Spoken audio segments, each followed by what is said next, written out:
আসসালামু আলাইকুম।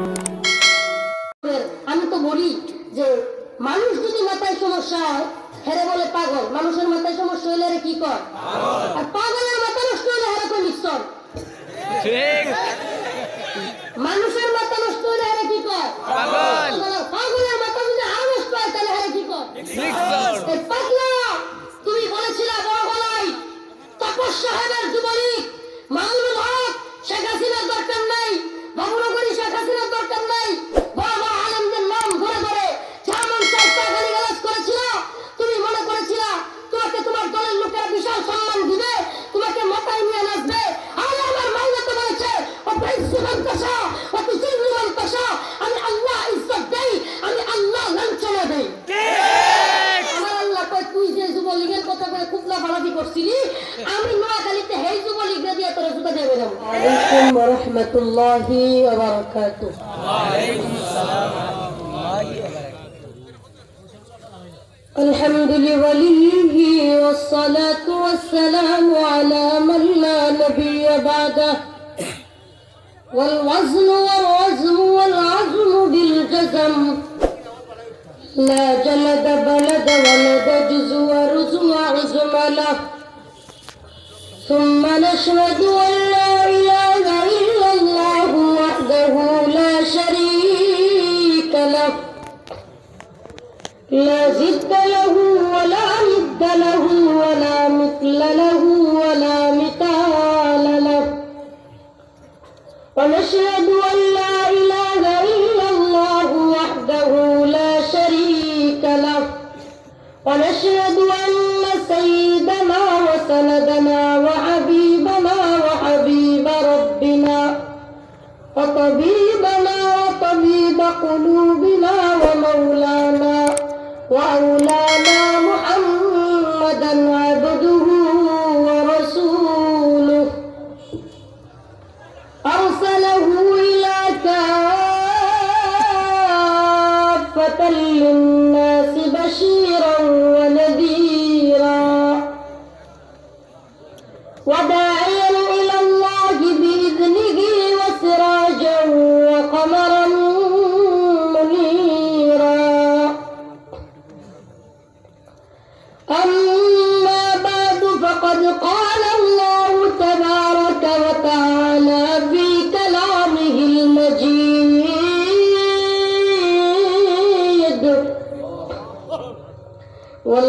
والفرقانه الحميد.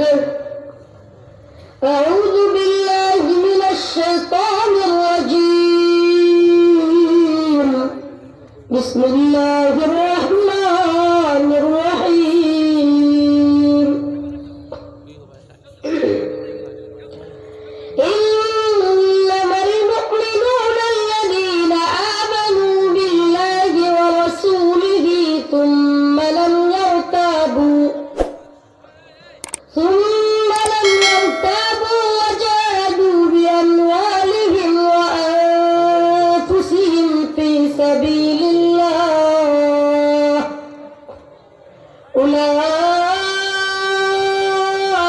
أولئك هم الصادقون. صدق الله مولانا العظيم وصدق رسوله النبي الكريم ونحن على ذلك من الشاهدين والشاكرين والحمد لله رب العالمين. উপস্থিত বাদেশ্বর গ্রামবাসীর উদ্যোগে আয়োজিত বাদেশ্বর গোয়ালগাঁও সিলেটের আজকের এই তাফসীরুল কোরআন মাহফিলে সম্মানিত সভাপতি, সম্মানিত উলামায়ে কেরাম, আমার সামনে উপবিষ্ট সম্মানিত মুরব্বিয়ানে আযম, যুবক ভাইরা, ছোট ভাইরা, পর্দানিশীন পর্দাওয়ালি শ্রদ্ধেয় মা ও বোন, মহান রব্বে করিমের দরবারে অসংখ্য অগণিত কালিমাতুশ শুকুর আদায় করছি। যে মহান রব্বে করিম আপনাকে আমাকে অত্যন্ত দয়া করে, মায়া করে, মোহাব্বত করে, ভালোবেসে, যাচাই করে, বাছাই করে, মনোনীত করে কোরআন ও হাদিসের আলোচনা বলার এবং শোনার জন্য তৌফিক দান করেছেন। সেজন্য রব্বে কায়নাতের দরবারে কালিমাতুশ শুকুর আদায় করে, স্বতঃস্ফূর্ত আওয়াজ করে, অন্তরের অন্তঃস্থল থেকে জুড়ে সুরে বলি আলহামদুলিল্লাহ। বর্তমান যে পরিস্থিতি, সেই পরিস্থিতি বড়ই নাজুক। এমন নাজুক পরিস্থিতিতেও আপনাদের সিলেটবাসী আজকে, আমি বলবো সিলেট আজকে কানায় কানায় পূর্ণ ওলামায়ে কেরাম দিয়ে, জানেন কিনা আপনারা? আজকে আল্লামা মামুনুল হক সিলেটে আছে, আল্লামা খালেদ সাইফুল্লাহ আইয়ুবী, আল্লামা আব্দুল বাসেত খান সিরাজগঞ্জি, আল্লামা হাসান জামিল, মুস্তাকুন নবী কাসিমি, সবাই ছিলেন। একটু আগে কথা হলো, শায়েখ বয়ান করতেছেন জৈন্তাপুর নাকি না, হেমু হেমু হেমু মাদ্রাসায় বয়ান করতেছেন। খুলে যাচ্ছে দুয়ার, ওই যে শোনা যায় পশ্চিম আকাশে ইসলামের নতুন সূর্যের আবির্ভাব হতে যাচ্ছে। সব বাধার শৃঙ্খল যেন ভেঙে, আমি তো দেখতে পাচ্ছি সমস্ত বাতিলের মাথা নত করতে মুসলমানদের কাছে, আলেমদের কাছে প্রস্তুত। শুনে যাচ্ছে যে আপনারা শুনতে পাচ্ছেন না, আমরা তো শুনতে পাচ্ছি। আরে আজকে যে বল যাই আলেমদেরকে গালাগালি করছিল, আলেমদেরকে নিয়ে তীব্র মন্তব্য করতেছিল, যে বাজারে হাত ভেঙে দেওয়ার কথা বলতেছিল, আদালত প্রাঙ্গণে ঘন্টার পর ঘন্টা দাঁড়িয়ে মাপ চাইতে হয়েছে। শুরু তো হয়ে গেছে ইনশাআল্লাহ, হয়তো শুরু হয়ে গেছে। ঘন্টার পর ঘন্টা এসপি তানভীর কুষ্টিয়ার সে হাত ভেঙে দেওয়া এসপি, ঘন্টার পর ঘন্টা দাঁড়িয়ে ম্যাজিস্ট্রেট বিচারপতি বলেছেন হাইকোর্টের, শুনেন এদেশটাকে পুলিশতান্ত্রিক দেশ বানাবেন না। বিচারপতি আরো বলেছেন কে কোন মত, কে কোন রাজনীতি করে, কে কোন মতাদর্শের, সেটা দেখবার দায়িত্ব পুলিশের না, পুলিশের কাজ জনগণের সেবা করা। যেই দল মতের হোক, বোঝা যায় আমাদের টাটকাগুলো কাজে লাগে। কথা বুঝেন নাই? আন্দোলন দেখেন নাই? কাউন্টার অ্যাটাকের শুরু করেছিলাম আমরা ময়মনসিংহ থেকে, আজ এটা 64 জেলাতেই ছড়িয়ে যাচ্ছে। শুরু হোক না, সিলেট এটা শাহজালাল মুজাররাদে আমিন, এই অলিয়া উলিয়ার নগরীকে আল্লাহ তাআলা হেফাজত করুন। এই অলিয়া উলিয়ার নগর থেকে বারবার উলামায়ে কেরাম ফিরে যাবে, শুনতেও তো খারাপ লাগতো। কথা বলেন না? আমাদেরকে সজাগ থাকতে হবে, দৃষ্টি রাখতে হবে, এই শাহজালালের মুজাররাদে আমিনের এই ভূমিকে কেউ যেন কলঙ্কিত করতে না পারে। এই অলিয়া উলিয়ার বাংলাদেশ, শাহজালালের বাংলাদেশ, কবুল করো আল্লাহ, রহম করো আল্লাহ। আল্লাহ তাআলা এই সমস্ত বাতিলদের রক্তচক্ষু থেকে, তাগুতের কুদৃষ্টি থেকে আমাদের এই ভূমিকে, সিলেটের এই মুজাররাদে আমিন শাহজালাল শাহপরানের ভূমিকে হেফাজত করুন। আমিন। এই অলিয়া উলিয়ার বাংলাদেশ, শাহজালালের বাংলাদেশ, কবুল করো আল্লাহ, রহম করো আল্লাহ। ঠিক আছে, শুরু হয়ে গেছে। তানভীর সাহেব আদালত প্রাঙ্গণে 1 ঘন্টা ক্ষমা চাইতে হয়েছে দাঁড়ায় থেকে, আর ওইদিকে যে কিনা হুজুরদেরকে নিয়ে ব্যাপক খেলা হবে, এই সেই যা মন চায় গালাগালি করছিল, সেই ফরিদপুরের। আমি তো বলি যে মানুষ যদি মাথায় সমস্যা হয় হেরে বলে পাগল, মানুষের মাথায় সমস্যা হইলে আরে কি কর, আর পাগলের মাথা নষ্ট হইলে হেরে কই নিশ্চয়। মানুষের মাথা নষ্ট হইলে হেরে কি কর, পাগলের মাথা যদি আরো নষ্ট হয় তাহলে হেরে কি কর। পাগলা তুমি বলেছিলা বড় গলায় তাপস সাহেবের যুবলীগ, মামুনুল হক, শেখ হাসিনার দরকার নাই, বাবুনগরী শেখ হাসিনার দরকার নাই, বড় বড় আলেমদের নাম ধরে ধরে যা মন চাই তা গালিগালাজ করেছিল। তুমি মনে করেছিলা তোমাকে তোমার দলের লোকেরা বিশাল সম্মান দিবে, তোমাকে মাথায় নিয়ে নাচবে। আমার মাওলা তো বলেছে ও প্রিন্সিপাল কাছে ও তুই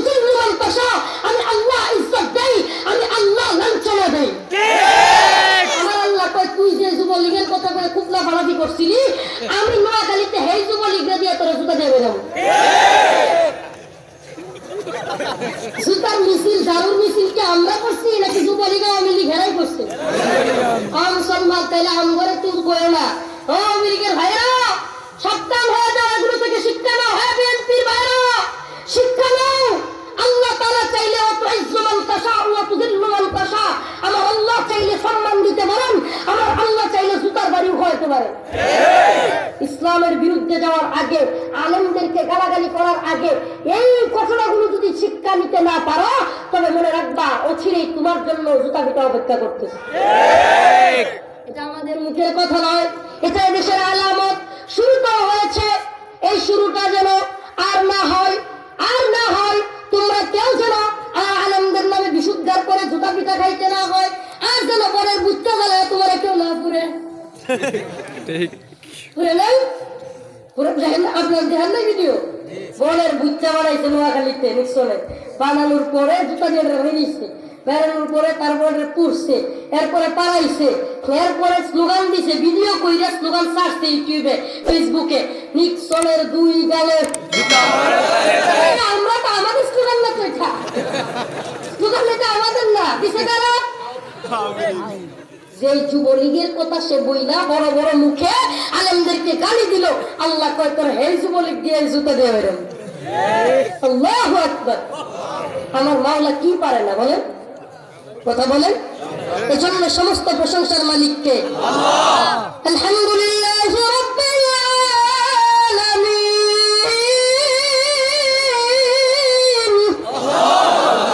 সমস্ত প্রশংসার মালিককে আল্লাহ। সমস্ত ক্রেডিট, সমস্ত বরত্ব, সবকিছু কার? আল্লাহ। এই জমিন কার? আল্লাহ। আর জোরে আওয়াজ করে বলেন কার? আল্লাহ। সন্দেহ আছে? না। জমিন কার? আল্লাহ। আল্লাহর জমিন, কোরআন কার? আল্লাহ। আল্লাহর জমিন, আল্লাহর কোরআন।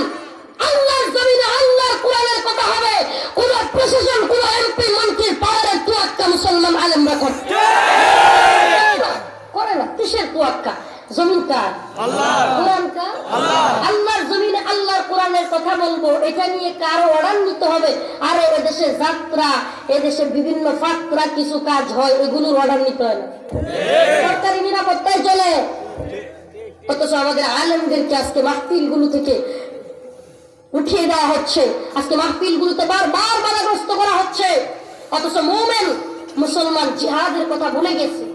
আজকে আমি আয়াতে কারিমা তিলাওয়াত করেছি, إنما المؤمنون الذين آمنوا بالله ورسوله ثم لم يرتابوا وجاهدوا بأموالهم وأنفسهم في سبيل الله. إنما المؤمنون নিশ্চয়ই প্রকৃত মুমিন الذين آمنوا যে ব্যক্তি ঈমান এনেছে বিল্লাহি ওয়া রাসূলিহি। আয়াতের সম্পূর্ণ আলোচনার পরে যাব, কিন্তু এই আয়াতে কারিমার মধ্যে আমার আল্লাহ রাব্বুল আলামিন কে ভালো ব্যক্তি, উলাইকা হুমুস সাদিকুন, সাদিক কারা? আমার আল্লাহ এই আয়াত থেকে পরিচয় দিচ্ছেন। যদি তুমি বুজুর্গ হয়ে থাকো, তুমি যদি মনে করে থাকো তুমি সাদিক ভালো মানুষ, তবে আমি বলবো আমার রাসূল সশরীরে 27টা জিহাদের মধ্যে নিজের শরীরে হাজির হয়েছে। কি করছে? কি সমস্যা? আপনারা যদি অন্যদিকে খেয়াল করেন, আমি বলি বাবা আমি নেত্রকোনা থেকে আসছি। কোথেকে? পেটে খিদা, খাওয়া নেই, কিছু নেই, আপনারা আর বক্তাও তেমন নাই, যাইতেও আসেন গা। তেমন চিন্তা করছি আমি যদি খাই, এক তো হলো খাওয়ার যেই রুমে ঢুকবো ওই রুমে একদম বাংলা রুমে একটা অবস্থা শুরু হইল। আরেক কথা হলো বয়ান করতে আসতেছি, নেত্রকোনা থেকে আসছি, সেই 10টার সময় ভাত খেয়েছিলাম আমার আম্মার হাতে, বাড়ির দিকে খাই আসছি। নেত্রকোনার পূর্বধলা, নেত্রকোনা থেকেও প্রায় 25-30 কিলো, সেই জায়গা থেকে এই পর্যন্ত প্রায় 500 কিলো রাস্তা। কত? 500 কিলো রাস্তা প্রাইভেট কারে আসছি, বিমানে না, আজকে প্রাইভেট কারে আইসা বয়ান করতেছি সরাসরি স্টেজে উঠে। তো বেশিক্ষণ কথা বলতে পারবো না, কেন? এটা তো ট্রাভেল দিব একটু করে, যখন একটু জোরে কথা বলতে যাবো তখন তো নিচ থেকে মনে করেন যে আর আইবো না, এই অবস্থা। কারণ সত্যি অলরেডি খারাপ লাগতেছে। তবুও বলবো যে কয়েকটা কথা বলি, দয়া করে একটু মনোযোগ সহকারে শুনবে। রাজি আছে? এত কষ্ট করে ওখান থেকে আসছি, কয়েকটা টেয়া নেওয়ার লাগি না, ডাইরেক্ট এত কষ্ট করে ওখান থেকে আসছি, জাতি যেন আমার মুখ থেকে বা আমার মন থেকে এমন কিছু কথা বাইর হয়ে যায় যে কথার কারণে জাতির কিছু ফায়দা হয়। এই জন্য আসছি। সে তো আপনি যদি এদিকে দেন ওইদিকে দেন, আরে হুজুর কয় কি, এই কয় কি চিন্তা করলে লাভ নাই। আমি মানুষটা শুনো কিন্তু কম বড় কথা, এটা কয়েকটি করে চিন্তা করে লাভ নেই। বড় বড় দায়িত্ব নিচ্ছে না আজকে। আজকে বড় বড় দায়িত্ব যাদের যে কাজ ছিল তারা সেই কাজ করতেছে না। যখন বড় সে কাজ করতে সাহস করতেছে না, হিম্মতটা একজনের না একজনের করতেই হবে। আমি এই শরীর নিয়ে করছি। পীর সাহেবরা আজকাল খুব খানকাওয়ালা, মনে মনে বলে আই হয় এত হাদিয়া এত তুফা এত আরামায়েশ। মানুষ কি করে, সালাম আলাইকুম হুজুর কেমন আছেন, হুজুর এই হাদিয়া নিয়ে আসছে হুজুর। এই চিন্তা করে পীর সাহেব মনে করতেছে আরে আমি কি করে রাজপথে যাব, আমি কি করে আন্দোলন সংগ্রাম করব, আমি কি করে আমার হাতে অস্ত্র তুলবো। আমি এত বড় একজন পীর সাহেব, সুব্বা এত লম্বা লাগাই, পাগড়ি দুইটা মাথায় লাগাই, আমি কি করে এই কাজ করি।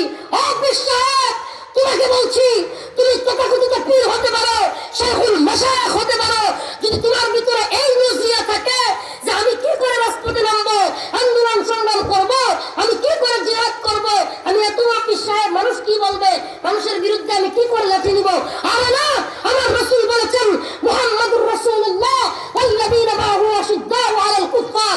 নবী যেমনি ভাবে সাহাবায়ে কেরাম এবং সহপাঠীদের সাথে নরম ছিলেন, তেমনি ভাবে কুফফারে আরব যারা নাকি মুসলমানদের বিরোধিতা করত, ইসলামের বিরোধিতা করত, নবী তাদের সাথে ছিলেন আশিদ্দাউ আলাল কুফফার, কঠিন এবং শক্ত ছিলেন।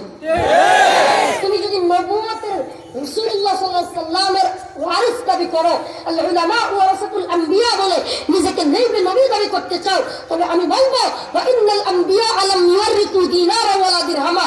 হাদিয়া তুফা দিনার দিরহাম আরাম আয়েশের তুমি নায়েব নও, তুমি নায়েব হলা আমার নবীর ইলমে নববীর, আমার নবীর সম্পূর্ণ জীবনী, আমার নবী যা করেছে তুমি যদি তাই করো তবেই তুমি নাইবে নবী। এছাড়া তুমি নাইবে নবীর পরিচয় দিলে আমি মানব। তুমি কিসের পীর, তুমি পীরই হতে পারো। তোমাকে রাজপথে আন্দোলন করতে হবে, সংগ্রাম করতে হবে, জিহাদ ফিসাবিলিল্লাহর কথা তোমার অন্তরে থাকতে হবে। তোমাকে আমি পীর মানি না, তুমি যত বড় মাশায়েখ হতে পারো, আমার চোখের সামনে তোমার বিন্দু মাত্র মূল্যায়ন নেই। তুমি তোমাকে খানকা বা তুমি তো পীরালিম নামে মানুষকে দুঃখা দিচ্ছ, তুমি মৌলিক ইসলাম কোনটা তুমি বুঝাইতেছো না। আরে মান তাওয়াদা লিল্লাহ রাফাহুল্লাহ বয়ান যেমন করতে হবে, বিনয় হতে হবে। বিনয় আমি কার সামনে হব, আমার এই বাবা আমার মুরব্বী, আমি চেয়ার ছেড়ে দিব, বয়ানের খাতিরে আমি এখানে বসে আছি, কিন্তু আমরা মুরব্বীদেরকে সম্মান করি। মান তাওয়াদা লিল্লাহ রাফাহুল্লাহ হাদিস আমরা জানি। আমরা বাড়িদার উস্তাদ বা বিভিন্ন আমাদের উস্তাদের সামনে এখনো পর্যন্ত জুতা নিয়ে যাই। এবার সাক্ষী একটা আপনা থেকে আপনা উস্তাদকে এখন জুতাগুলো নিয়ে যায়। সারা দেশের পরিচিতি কি রফিকুল ইসলাম মাদানীকে দেখবার সময় আমরা চিন্তা করি না এত শ্রদ্ধা এত সম্মান উস্তাদদের প্রতি মুরব্বীদের প্রতি আমাদের আছে, কিন্তু যখন দেখি না আমাদের ইসলামের প্রতি মুসলমানদের প্রতি এই দেশের প্রতি কোন ইঞ্চি মাটির প্রতি কোন শত্রু কোন হানাদার রক্ত চক্ষুর ভয় দেখায়, মাহফিল মাদ্রাসা বন্ধ করে দিতে চায়, সে যত বড় এমপি হোক যত বড় মন্ত্রী হোক, আমরা তখন দেখি না, আমরা দেখি আমার আল্লাহ কি বলতেছে। আমার আল্লাহ বলতেছে উদিনা লিল্লাযীনা ইয়াকাতালুনা বিআন্নাহুম যুলিমু, যদি তোমাদের উপর জুলুম হয় অত্যাচার হয় প্রতিবাদ করো, প্রতিহত করো, এটাই হলো রাসূলের শিক্ষা।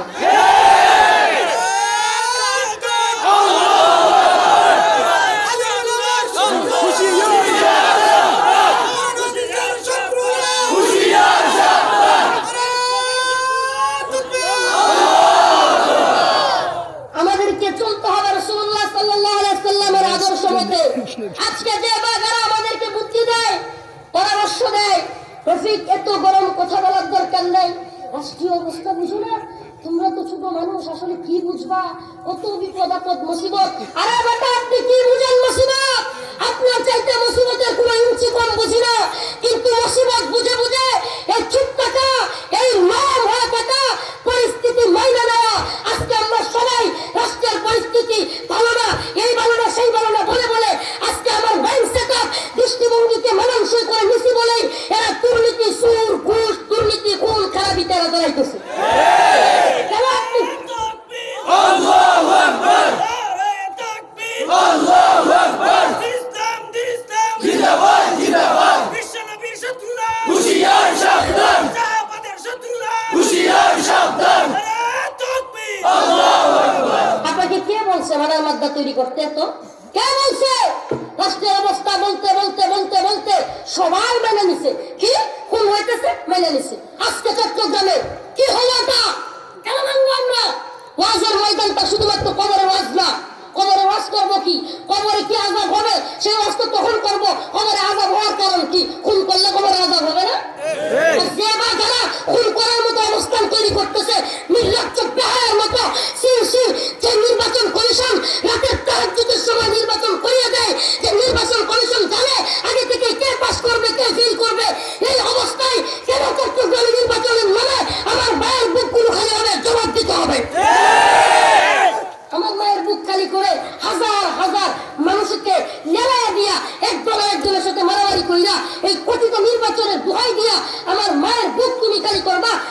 জবান বন্ধ করে দিতে চাইবা, আমি বলতে পারবো না। আর যতদিন বলতে পারবো না, বলতে না পারলে যতদিন বন্ধ হবে যেদিন হয়ে যাবে। কিন্তু যতদিন এই জবান আছে, আল্লাহ আমাকে দিয়েছে কথা বলার সুযোগ, আমি আহলে জবান হয়েছি, ততদিন আমি বলেই যাবো। আমার বলতে হবে। আজকে দেখেন চট্টগ্রামে আজকে নির্বাচন হয়েছে, আপনি জানেন আজকে ছেলেকে মেরে ফেলা হয়েছে, মা সেই খবর শুই না হাত পিল কইরা স্টুক করে মা মারা গেছে। জানেন আপনারা খবর, নিউজ জানেন এই অবস্থা বাংলাদেশের। আজকে কথাগুলো যদি আমরা না বলি, ও মুসলমান ইমানদার, আল্লাহ কোরআনের মধ্যে বলছেন, হাল ইয়াস্তামিল্লাযীনা ইয়ালামুনা ওয়াল্লাযীনা লা ইয়ালামুন, যারা জানে এবং যারা জানে না তারা কি কখনোই সমান হতে পারে? তার মানে বুঝা গেল যারা জানা আলেম তাদেরকে অবশ্যই অবশ্যই সমাজের দুর্নীতি, রাষ্ট্রীয় দুর্নীতি, পারিবারিক দুর্নীতি, সমাজের অনিয়ম, রাষ্ট্রীয় অনিয়ম, পারিবারিক অনিয়ম, পৃথিবীর যে কোনো জায়গায় যে অনিয়ম হবে, এই আয়াত বলে আলেম বলে চান্দাওয়ালা হলে অবশ্যই অবশ্যই তাকে অবশ্যই সেই কাজগুলোর বিরোধিতা অবশ্যই করা লাগবে। আপনি বিরোধিতা করতে পারেন না, জয়ীফ ইমানের অধিকারী। জান না আপনার ইমান দুর্বল ইমান, আপনি বিরোধিতা করার সাহস নেই, আপনি বিরোধিতা না করলেও মনে মনে ঘৃণা করেন, বললেন না, কিন্তু আপনি যারা বলবে তাদের বিরোধিতা করবেন, এই সাহস করতে পারেন। আমরা যারা মাঠে ময়দানে কথা বলবো, প্রকাশ্যে নিজের ভয়, মামলা হামলার ভয়, রিমান্ডের ভয়, ফাঁসির ভয়, সব ভয় বাদ দিয়া দেশের 64 জায়গায় ঘুরে ঘুরে যে কোনো জায়গায় রিমান্ডে নিয়ে যেতে পারে, যে কোনো জায়গায় গ্রেপ্তার হয়ে যেতে পারি, যে কোনো জায়গায় গাড়ি আটকে গুম করে হাওয়া হয়ে গেছে, রবিকুল ইসলাম মাদানির তো আর খুঁজে পাওয়া যায় না, শুনো মানুষের তো বেঁধে বেড়ে গেল তো শেষ। এই অবস্থায় আমাদেরকে যে কেউ গুম করে ফেলতে পারে, সেই অবস্থাগুলো জানার পরে আমরা হক কথা বলি, আর তুমি সুপে চাপে থাইকা চিপাই চাপাই হাদিয়া তুবার আর মানুষ পায়া তুমি আমার বিরোধিতা করবা, এই কাট্টার মুনাফিকদেরকে আগে বিচার করে করবা। কেন বিরোধিতা করবা? তুমি পারো না, তুমি পারো না। আজাবুল ইমান, সমস্যা কি? হুজুর কি বলে? আজাবুল ইমান, তোমার ইমানের অবস্থা হলো আজাব, অর্ধেক বা দুর্বল ইমান, তুমি পারো না, মনে মনে ঘৃণা করো, তুমি চুপ থাকো। কিন্তু সাবধান, আমরা উগ্রবাদী, আমরা জঙ্গিবাদী বইলা তুমি সেই বাতিলদের সাথে তাল মিলায় আমাদেরকে তোমরাও বইল না। সহ্য করবো না, সহ্য করবো না। এত বুঝ দিতে আসো না, বুঝ আমরাও বুঝি, আমাদেরকে বুঝ দেওয়া হয়। শান্ত ভাষায় কথা বলো, কি দরকার মাহফিলের গরম ভাষায় কথা বলা? মাহফিলে আরে আপনি মাহফিলের গরম ভাষায় কথা বলতেছেন, আপনি এতটুকুতে গরম হয়ে যাচ্ছেন। আরে আমার রসুল তো এমন অবস্থা হইতো, হাদিসের মধ্যে আসছে, ওলামায়ে কেরামের সামনে বলতেছি, রসুল যখন কথা বলতেন স্টেজ কাঁপতো, চেয়ার কাঁপতো, চেয়ারের কাঁপুনিতে আশেপাশের যারা থাকতো এরা সহ কাঁপতো। রাসূল মনে হইতো যেন একটা সেনা কমান্ডার, উনি যেন সেনাবাহিনীকে ইয়া করতেছেন, ওয়ার্ডার করতেছেন যে এটা করো, এটা করো, এটা করো। এভাবে সেনাবাহিনীর কমান্ডারের মতো রাসূল এভাবে ইয়া করতেন। হাদিসের মধ্যে আসছে আহাব্বুর রহমান রাসূল সাল্লাল্লাহু আলাইহি ওয়াসাল্লামের চেহারাটা ডালিমের মতো, ডালিমের যেই ফল আছে, ডালিমের বিচি, এগুলো যেমন মাইকা দিলে যেমন লাল হয়ে যায়, রাসূলের চেহারা লাল হয়ে যেত, অগ্নির মতো হয়ে যেত রাসূল যখন বক্তব্য দিতেন। তাহলে রাসূলের উত্তরসূরি যদি তুমি দাবি করো, অবশ্যই অবশ্যই হিম্মত রাখতে হবে তোমাকে সেই রকম বক্তব্য দেওয়া। হিম্মত টাকা লাগবে না, লাগবে না? হিম্মত যদি না থাকে, আছে তো মানুষ সমাজে অভাব আছে, 7 ফুট লম্বা মানুষেরও সাহস নেই 1 ইঞ্চি, আছে না? কথা বলেন না কেন? সাহস নেই। ধমক দিন আমাদের এক ছেলে, হ্যাঁ আমার সাথে যে আসছে নজরুল, হ্যাঁ জানে আমাদের সাথের বাড়ি 6 ফুট লম্বা ছেলে, হ্যাঁ ময়মনসিং আমার সাথে গেছে জুতা কিনতে, তো ময়মনসিং মার্কেট করতে গেছে, ময়মনসিং রেলগাড়িতে দুইটা একসাথে খেলা এদিকে দেওয়া হয়েছে, তো এক রেলগাড়ির পিছনে গেছে প্রস্তাব করতে। তো এই রেলে কিন্তু অনেক চিন্তাকারী থাকে, একটা হ্যাঁ সেটা বলে 1 ফুট নিচা, 5 ফুট নিচে একটা ছেলে, হ্যাঁ হলো 6 ফুট, হ্যাঁ আয়সা গলাটা মানে ধরে কয় যা আছে দে, হ্যাঁ ধরে সব দিয়ে কবাই সব লয়ে যা। তার মানে কি? আবার আমি জিজ্ঞেসি কি রে তুই যে দিয়া দিনি সব, ও আবার দিয়া লাভ দিয়া সেই পারে হচ্ছে আমার সব নিচে গা, হ্যাঁ আমি দৌড়ে গিয়ে একটা ইট নিয়ে দৌড়ে দিয়ে দিচ্ছি। এটা আরো 5-7 বছর আগের কথা। আমি সাহস করে আরো দৌড়ায় বলো 1-2 হাত হয়ে গেছি ওই চিন্তায় কারিলে। হ্যাঁ করছে কি, হ্যাঁ আমার এমনি ধরছে, আমি ছুরি দিয়ে গাউতে বলছে তুই নিজে বাইর করে দিছস জিনিসগুলো নাকি হ্যাঁ নিছে, কবরে একাতে ধরে আর একাতে একটা মোবাইল নিছে। খাতে কইরা আরে খাতে যদি মোবাইল নিয়ে থাকে তাইলে তো তোর পকেটে সেই আপ দিছে, তার মানে চাকু টাকু কিছুই ছিল না, তারপরে তুই এত ভয় পেয়েছ ওই যদি চাকু দিয়ে গাইতে। ও মুসলমান, বুঝাইতে চাইলাম বাস্তব ঘটনা, বুঝাইতে চাইলাম এটা সাহসের ব্যাপার সেবার। 6 ফুট লম্বা হলে আপনার কলিজা এত মোটা থাকবে তা না, কলিজা আপনার চুকাও হতে পারে, সাহস নাও থাকতে পারে। আরে আপনার সাহস নাই, আপনি নামাজ পড়েন, আপনি নিজে আমল করেন, আপনি মন থেকে ঘৃণা করেন খারাপ কাজগুলোকে, বিরোধিতা করতে পারেন না, চুপ থাকেন। কিন্তু তাই বলে যারা বিরোধিতা করতেছে দুর্নীতির বিরুদ্ধে, ঘুষের বিরুদ্ধে, সুদের বিরুদ্ধে, জিনার বিরুদ্ধে, দর্শকদের বিরুদ্ধে, খুন খারাপির বিরুদ্ধে, এদেশের সিস্টেম রাষ্ট্রীয় আইনের বিরুদ্ধে যারা কথা বলতেছে, যারা হক কথা বলে, সত্য কথা বলে, ইমানি কথা বলে, তাদেরকে বিরোধিতা আপনি কেন করেন? কেন করেন? প্রিয় ভাইরা আমার, বন্ধুগণ আমার, সবাই সমর্থন করবে তা না, কিছু তো বিরুদ্ধে লোক থাকবে। আব্দুল্লাহ ইবনে উবাইয়ের দল তো থাকবে, জীবনভর থাকবে। মুসলমানদের মধ্যে এই দলটা যদি না থাকতো তাহলে মুসলমানদের শক্তির অবস্থা এমন থাকতো, সর্বোচ্চ শক্তি মুসলমানদের হাতে থাকতো। বিশ্বাস হয়? আলেমরা বা কথিত কিছু লোক যারা আলেম নামদারি, এরা যদি ইসলামের বিরুদ্ধে শক্তির সাথে, বাতিল শক্তির সাথে আঘাত করে না চলতো, তাহলে বর্তমান বাংলাদেশে না গোটা পৃথিবীর শক্তির অবস্থা থাকতো মুসলমানদের হাতে। আপনি ঠিক বলেন আর না বলেন, আপনি সত্য মেনে নেন বা না নেন, এটাই সত্যই দেখি। প্রিয় ভাইরা, আজকে হ্যাঁ আমরা কথা বলেন না, যে কথাটা বলতেছিলাম, আমরা আজকে মানব মাদ্রা তৈরি করছি।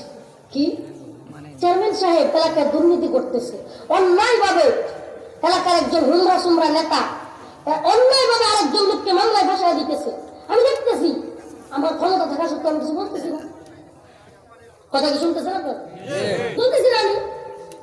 আমি যখন দেখতেছি আমাদের চেয়ারম্যান বা আমাদের মেম্বার বা এলাকার নেতা রিলিফের চুল চাল মেরে খাইতেছে, গম মেরে খাইতেছে চুরি করে, তখন আমি কিছু বলতেছি না, চুপ থাকতেছি। আরে ভাই, এই চুপ থাকতে থাকতে থাকতে থাকতে সমাজের ভিতরে আস্তে আস্তে পরিবার থেকে সমাজ, সমাজ থেকে কি বলে গ্রাম, গ্রাম থেকে থানা, থানা থেকে জেলা, জেলা থেকে দেশ, আস্তে আস্তে আপনার আমার এই মানার মাত্রা তৈরি হয়েছে বলে সুদ, খুন, ঘুষ, খুন খারাপি, রাহাজানি, চিন্তায়, পকেটমার, বাটপারি, সিটারি, সব কিছু, আলেম বিদ্বেষী, এরপর আলেমদেরকে গালাগালি, সব কিছু বাড়তেছে আপনার আমার মানার মধ্যে তৈরি হয়েছে। এটা বিশ্বাস করেন না করেন, ঠিক। আমি এখন এটা রিবায়ন করি না, মানতে পারবেন না। কেন মানবেন? এত মানামানি নাই, এত মানামানি নাই। সুদকুর, বাটপার, জিনাকুর, যেগুলো মনে করেন যে দুর্নীতিবাজ, খারাপ কাজ করবে, সরাসরি সম্মিলিত ভাবে বিরোধিতা করতে হবে। ভাই হোক, আমার ভাই হোক, এলাকার ভিতরে আমার ভাই যদি প্রভাব বিস্তার করে, এমন খারাপ কাজ করে যে অন্যান্য সাধারণ মানুষদেরকে হয়রানি করে, তার সাথে থানার সাথে প্রশাসনের সাথে সম্পর্ক আছে, এজন্য থানার সাথে প্রশাসনের সাথে হাত কইরা এলাকার মানুষকে অন্যায়ভাবে মিথ্যা মামলায় জড়ায় দেয়, একজন আলেমকে মিথ্যা মামলায় জড়ায় দেয়, বা বিভিন্ন গরিব মানুষের জমি কব্জা করে দেয়। এই অবস্থানে তৈরি করে এলাকার নেতৃত্ব তার হাতে নিয়ে, এলাকার ছেলেপেলেরে নিয়ে এমন ভাবে সমাজে চলে, মাঝে মাঝে কিছু তো আছে এমনি বাজারে গেলে এদের অবস্থা এমন, এমন অবস্থায় হাটে